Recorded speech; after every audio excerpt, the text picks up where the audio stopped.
Welcome to another episode of Your Spiritual Journey. And today, as our special guest, we have Debbie Stueber. Debbie was born and raised in Long Island.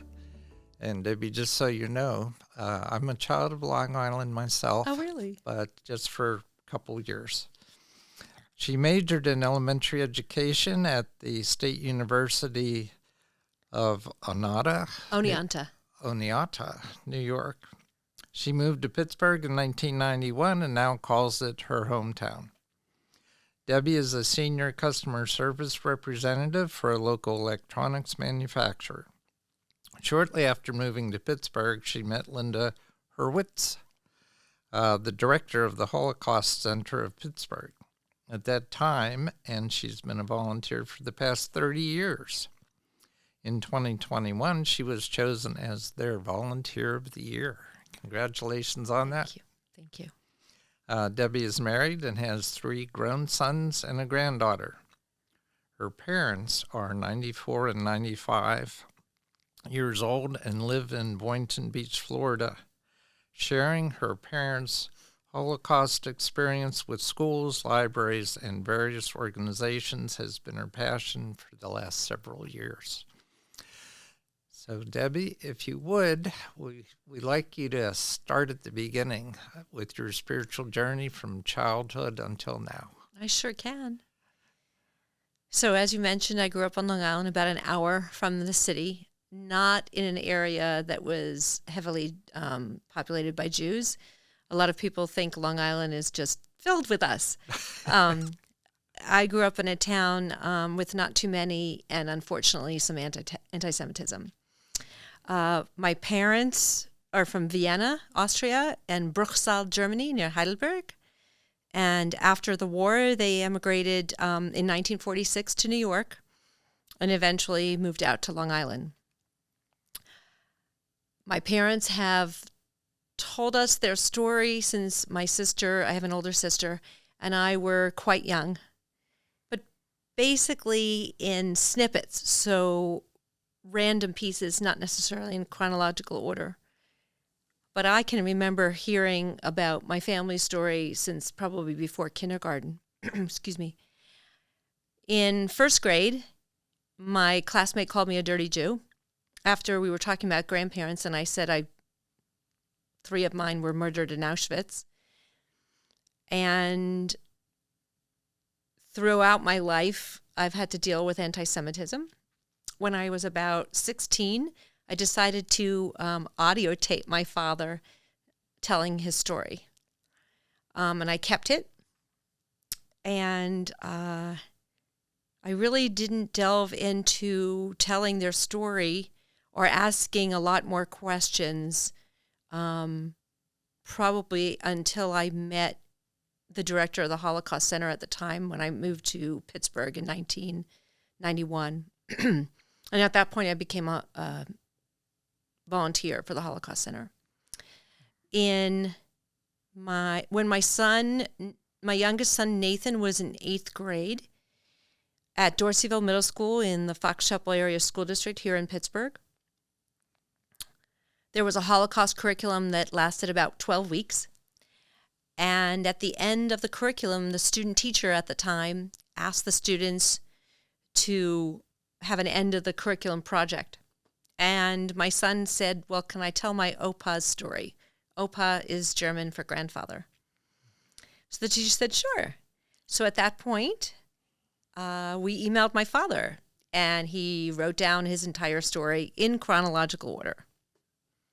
Good memory still. Yes. And several years later, my best friend's daughters were in that. Now, the student teacher, his name is Scott Wenzel. He was no longer a student teacher, but a teacher on the faculty. And my best friend's daughters had him as a teacher.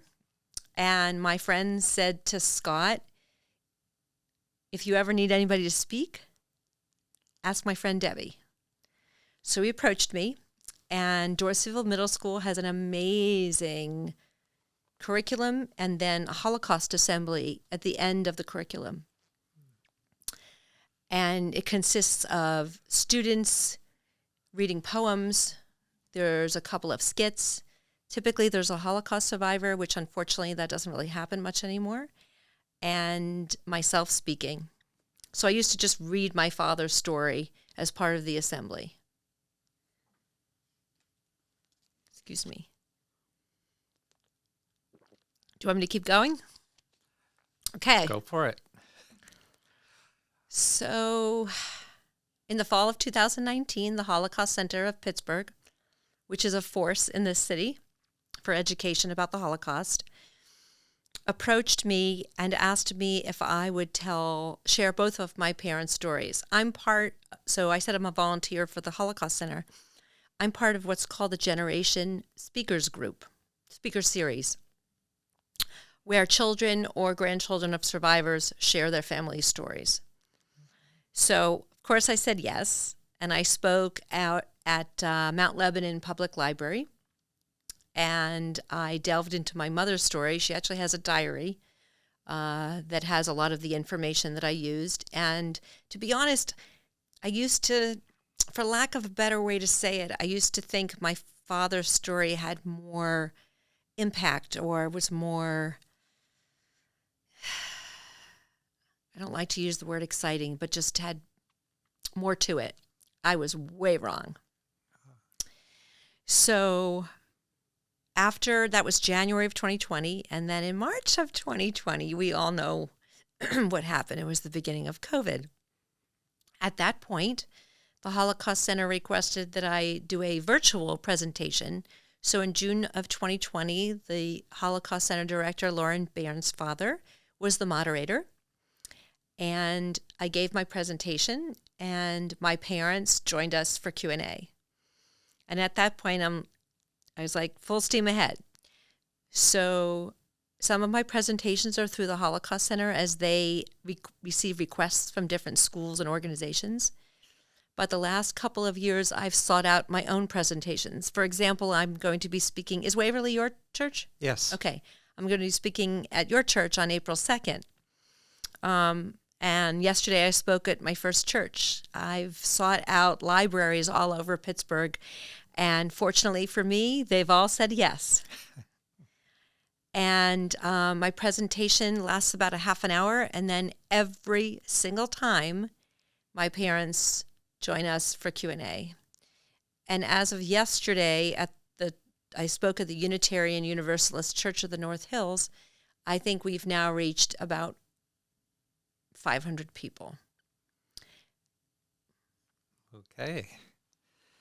So that's right now as many as this podcast is reaching. As we're new, but we're growing. So let me back you up just Sure. a bit, because as people hear about bigotry, as they hear about the kinds of prejudice that there have been against the Jewish community, and a lot of us all, they think, well, that isn't current, that's old news, or it doesn't happen anymore. I've never experienced that kind of prejudice myself. You're very lucky. And having spent some time growing up, part of my life in Squirrel Hill, it was just part of my culture. So it was never an issue for me. Can you describe, other than your early experience with being called a dirty Jew, other examples? Absolutely. So in junior high school, I remember a young man setting firecrackers in the stairwell on my way home. When I was 16, the mailbox affixed to our house was blown up, and they threw eggs at our house. And then at my current job, which I've been at for 20 years, this is about, 15 years ago, I didn't sit very far away from one of my supervisors, and he was on the phone with a customer, and he said, "Why don't you Jew them down?" And I did not just sit back and say nothing, which I'm really glad that I didn't, because I encourage people to stand up and say something. So I went to the HR department and asked them, well, what do I do? And they said, why don't you just have a conversation with him? So I asked him to come outside with me, and I told him what he said, and he profusely apologized. I do think that it was one of those things that people say without thinking. I mean, I'll be honest with you, until about 10 years ago, I didn't know that the expression to gyp somebody comes from the gypsies, and I used it. Yeah. But that's a little bit harder to hear. Jew down is pretty obvious to me. Yeah. And if I remember correctly, I think I heard him say it one more time. Meanwhile, he's a great guy. And then I was sitting, our local grocery store has a bar, and I was there with my husband having craft beer, and a couple of my friends said, oh, well, that must have been Jewish lightning. And I'm like, I had no clue what it meant, as Yeah, I'm sure you probably don't either. Don't either, no. So I went home and I Googled it. So basically what that means is when somebody sets fire to their business for the insurance money. How it became an anti-Semitic trope, I really have no idea. I've read some things about it, but I haven't been able to substantiate it. And then we had a sandwich shop on Freeport Road in the O'Hara Township area, and they called it New York Super Subs. So when I hear New York, I get a little nostalgic and think, oh, what are they going to have? So I stopped in and I asked if they have something called a black and white cookie, which is a typical New York cookie. Hard to explain what it's like, but it's really yummy. And I don't know if it's related to the Jewish community at all, but I've had them at my synagogue. So I said to the server, well, any chance you have black and white cookies? I've had them at my synagogue. And she looks right at me and said, you don't look Jewish. So I reacted to that as well. Yeah. So luckily for me, it's not constant. After the Tree of Life massacre, I remember posting on Facebook that, how difficult that time was extremely difficult. But when I walk outside of my door, I don't wear my vulnerability like people of color. So I can't even imagine what that's like. When I walk up my door, I just look like the average white person, which obviously in many ways I am. So sometimes I feel like what I experience is definitely cannot compare to other people's experiences when it comes to prejudice and racism.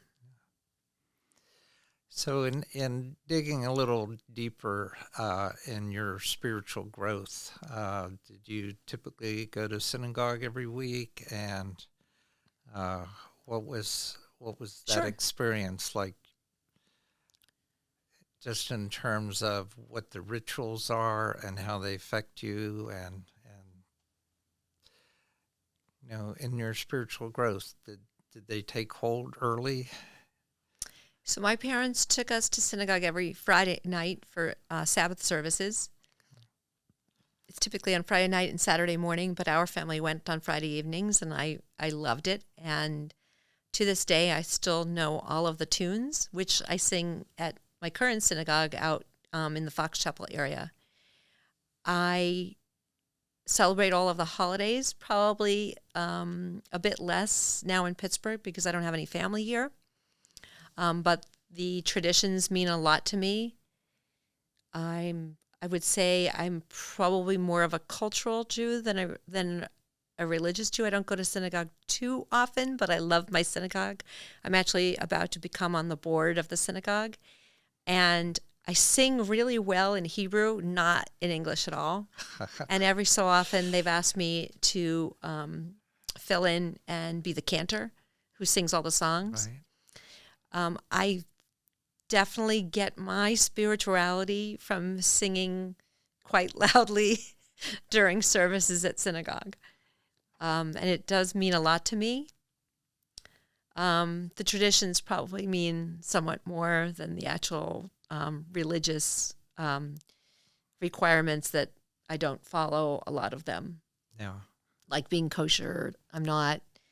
I don't, during the Sabbath, if you're really religious, you don't drive.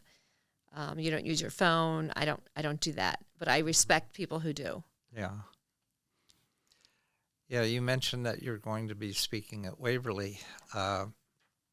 Every year we do a Seder. And that's just something that we do to, I guess, to honor the roots of Christianity. Mm-hmm. And when it comes to being ecumenical, I guess that's important to Waverly. And I know that the Jewish community in Pittsburgh has reached out to the Christian community, and there's a lot of ecumenical activity. So, They've also reached out to other communities too. I mean, a perfect example would be after Tree of Life, when the mosque in New Zealand was suffered a tragedy. Because I know that the gentleman from the Muslim community that I can't think of his name right now was right there after Tree of Life. mm-hmm. Yeah, the Turkish Cultural Center seems to be the heart of the Muslim community in this region, and they do a lot of outreach. Yeah, I listened to that podcast, and I'm like, I want to go to the Turkish Cultural Center now. Well, they have a picnic every summer, and they invite everybody. That's great. So there's is something that happened, I guess, toward the end of that Tree of Life situation that I found very moving, and it had to do with forgiveness. Are you able to speak to just the forgiveness tradition of the Jewish faith? That's funny. I was just listening to a podcast this afternoon by a rabbi talking about repentance and forgiveness, but I was working at the same time, so I didn't hear that much of it. We ask for forgiveness once a year on Yom Kippur. Mm-hmm. But I can't speak too much to forgiveness related to Judaism more than that. Yeah. But I did want to mention something that not triggered me, that reminded me when you said forgiveness and Tree of Life. There was I had the most incredible experience at my synagogue that next Sabbath. So October 27th was a Saturday, and the next Friday, which was, I guess, the first Friday in November, there were members of a local church, and I'm sure it was more than just the local church, who lined the driveway of our synagogue with candles to support the Jewish community. It was the most incredible experience. Every time I think of it, I get goosebumps from the tip of my head, the tip of my toes, the top of my head, or however you say it. It just blew me away. And I'm sure that happened elsewhere. And I know in other communities, in other states, it happened. Mm-hmm. My sister actually went to a vigil in Brooklyn, New York, shortly thereafter, and said a few words. And actually, one of the things that she shared during that vigil is part of my presentation that I make. Sorry to interrupt you. No, that's all right. I'm tearing up myself. So that you mentioned the event in New Zealand that happened shortly thereafter, because my daughter lives in New Zealand, and of course, she's from Pittsburgh. So Oh, wow. she immediately felt that connection. I bet. Yeah. Yeah, these things seem to be both local and universal at the same time. And it never ends. I don't know if you heard the news, but this past weekend, white supremacist groups deemed this weekend, Saturday and Sunday, National Day of Hate. No, I hadn't heard that. Then it probably wasn't in the media too much. Yeah. So the ADL, the Anti-Defamation League, actually encouraged people to post and say Sabbath Day of Peace, I think, or something like that. Yeah, it's really discouraging, and it's happened a lot more in the last 7 years in terms of racism, anti-Semitism, homophobia. I mean, it's just, I'm having a hard time with it. Yeah. Yeah, I belong to a couple of spiritual groups, and the way that we look at this and the series of events is that all these things used to be still there, but under the surface, and now they're rising to the surface so that they can be dealt with and then expunged. And it's just a process. Yeah. So it's something that's ugly, but at the same time, if we can view it as, okay, there it is, we can't ignore it any longer. We can't pretend it's not there. So Right. let's deal with it and get rid of it. That's the main reason why I make my presentation. I used to speak to Jewish groups and synagogues, and I feel very strongly that I need to speak to non-Jews and people who may not know much about it. I mean, the Holocaust is only mandatory to be taught in about 20 or so states, and Pennsylvania is not one of them. It's highly encouraged. That's what how the law is stated. Yeah. So I will speak until I can no longer speak. Yeah, there's a lot of history being rewritten. That's for sure. And it can be dangerous. So just as, I guess, as a young woman growing up in your faith, did you ever feel that there was a difference between how women and men are treated in the synagogue or within the faith that made it be something that you had to rebel against or to confront? Definitely not. So I grew up in a conservative synagogue, and that's the synagogue I belong to today as well.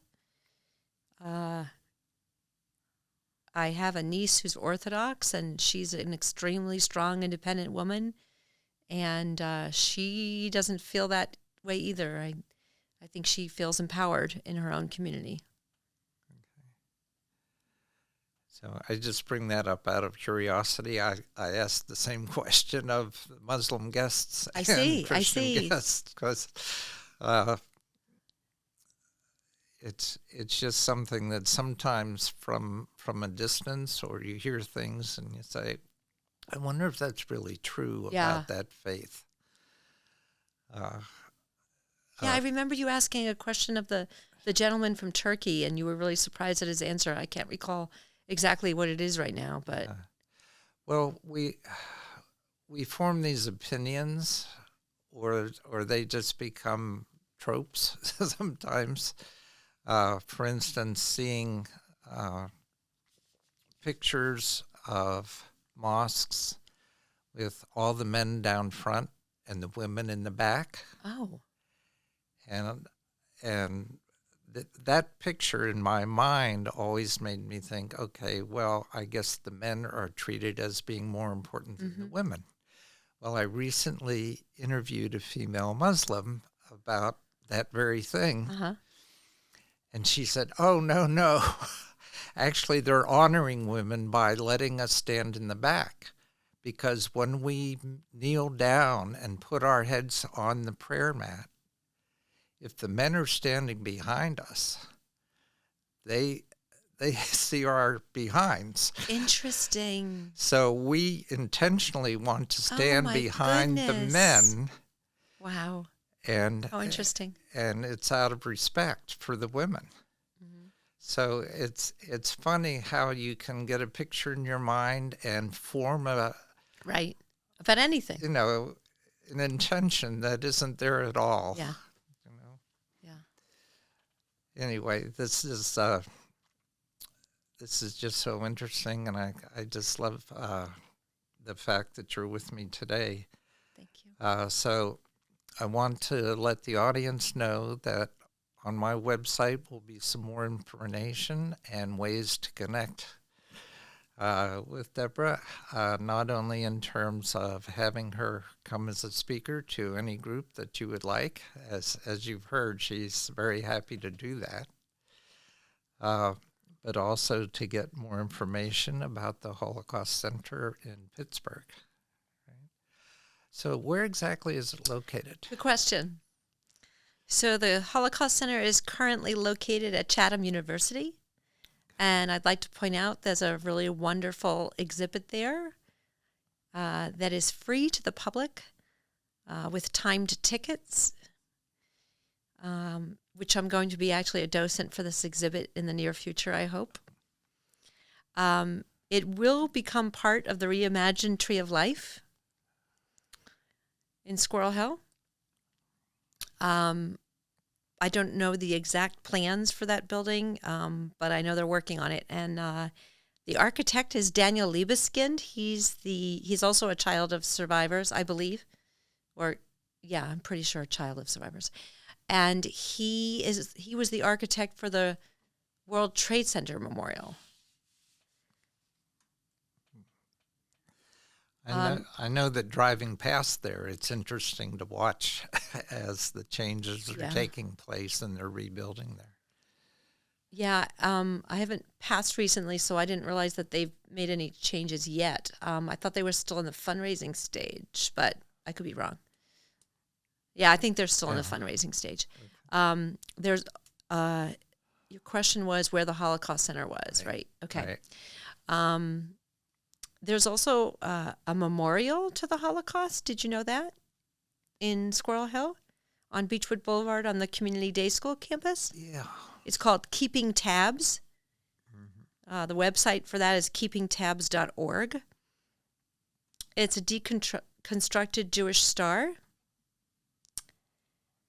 that has glass blocks with 6 million soda pop tabs. It's a really amazing spot. It has a garden. It has around it. It has bricks with families' names, including my own. Even though I'm not originally from Pittsburgh and my parents don't live here.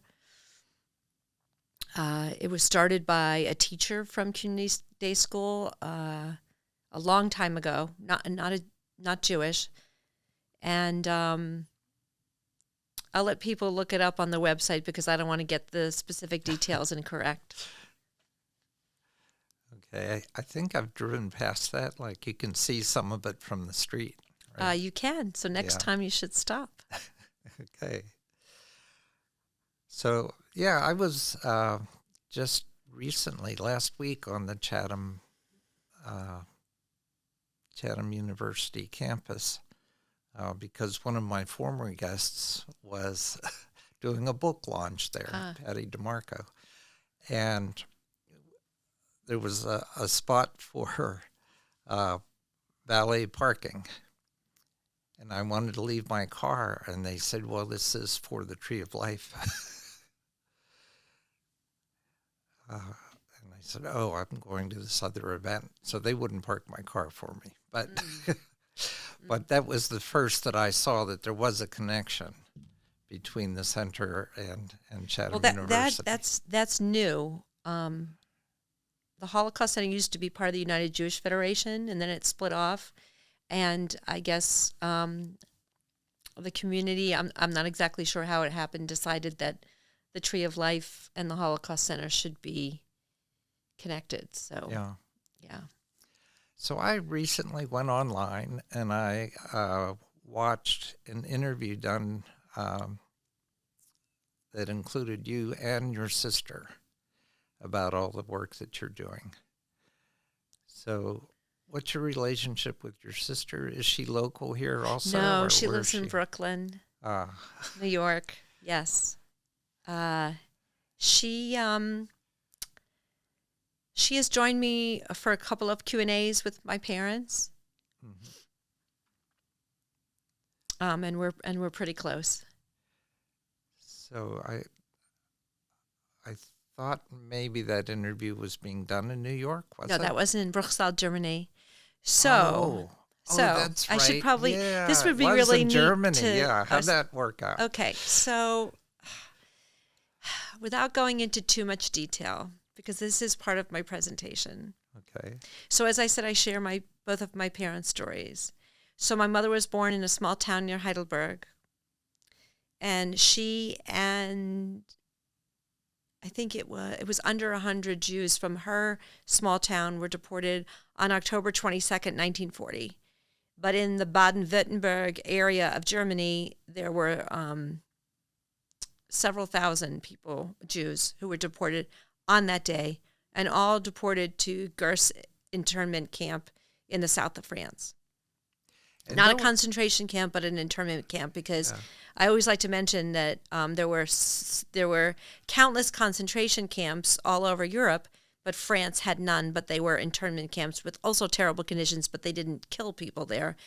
People died of starvation or disease, possibly, but it wasn't a concentration camp. I'm sorry, you were going to say something. There was some video footage. Yeah, that's what I was going to talk about. And So on, that really surprised me. Yeah.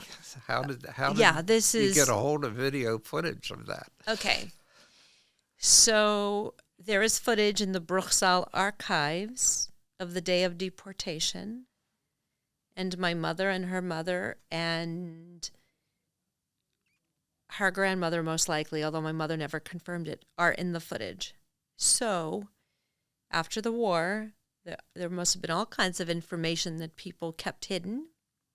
And last October, my family went to my mother's hometown because, based on the footage, a play premiered about my mother's life called The Girl with the Hat Box.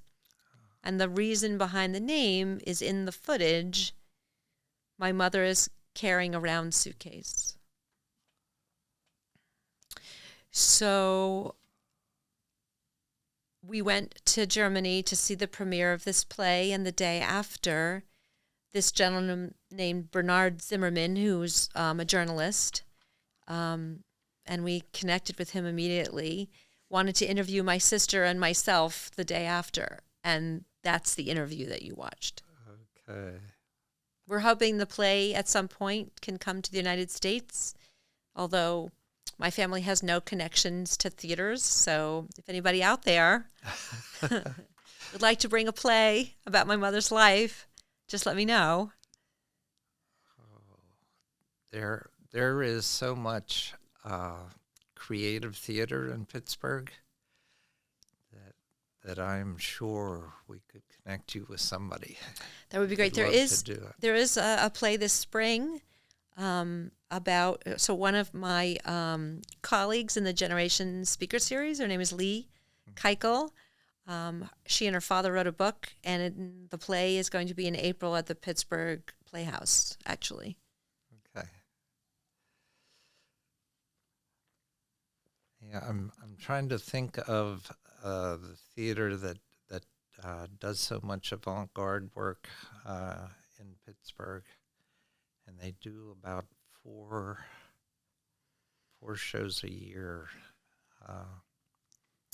Anyway, it'll come to me. I'll connect you eventually. I apologize for That's my okay. lack of good memory here. You know, we're all getting older. So the play, I imagine, because it was in Germany, it was in German at the time, so it needs translated when it comes easier. Well, if I can ask anybody if they'd like to translate it, that would be great too. So yes, it was in German. We had the translation. We had the written translation that we could follow during the play. Since I know my mother's story pretty well, I was able to follow some of it. Yeah. But it would still be really wonderful if we could have it translated, because I should mention that the dress rehearsal was actually recorded for my parents because my parents couldn't make it to Germany. And we tried to show it to my parents actually just a few weeks ago. But we were only a few seconds in and my mother couldn't watch it. Yeah. Which is interesting because she listens to my presentation every time I make it. Mm-hmm. But I think maybe because it was in German, somehow it hit her. Yeah. But we're hoping to show it to my father. So anyway, we have this video of the entire play that we would love somebody to have captions in English for our personal use, because we're not broadcasting it. We're not going to let it go on YouTube or anything, because we'd like to bring the play to America. Right. Well, there's another connection I can make for you. Okay. The podcast that's airing this week, and it'll confuse my audience right now because this week is the last week of February where we're talking right now. Yes. And they won't see this until May. Oh, okay. So that's confusing enough, but is with Gary Harker, who's a longtime German teacher in the Pittsburgh area. And he's over in Germany right now with his family. Because he's also an organist, and they're going to let him play the organ in one of the cathedrals over in Germany. But I could twist his arm to see if he'd be willing to translate the play for you. Well, the play has been translated. The issue is putting the captions on the video, and I'm not really, yeah. Okay. Yeah, we so have it it has translated, been translated. Okay. by some, yeah. Interestingly enough, a gentleman who's a friend of a friend, but who's now a friend, who speaks German, was able to translate it for us. But yes, it's on the recording itself that we would need it so that our family who doesn't speak German could actually watch it in English. Okay. I gotcha. Well, you're in the right place. Studio Me does that kind of stuff too. So you can talk to them. Okay. Aren't you glad you showed up today? I'm very happy to be here. Okay. Well, at the end of each of these conversations that I have, I ask the guest to leave the audience with whatever seeds of wisdom they would like to leave the audience with. So I'm going to turn this over to you and just say, what would you like our audience to take away from our conversation and from what you've experienced? So my mother's last name is Loeb, which means strong lion. And my father's last name is Leuchter, which means candelabra. So my hope is that the light and the strength of the many branches of my family now bring us all hope for the future. It's a great message. Well, audience, we are finished, but as you know, I always leave the audience with some homework. So think about what you've heard today, and whatever resonates with you, take that with you into the rest of your week, and you can just discard the rest. Until next time, this has been your spiritual journey. Thank you.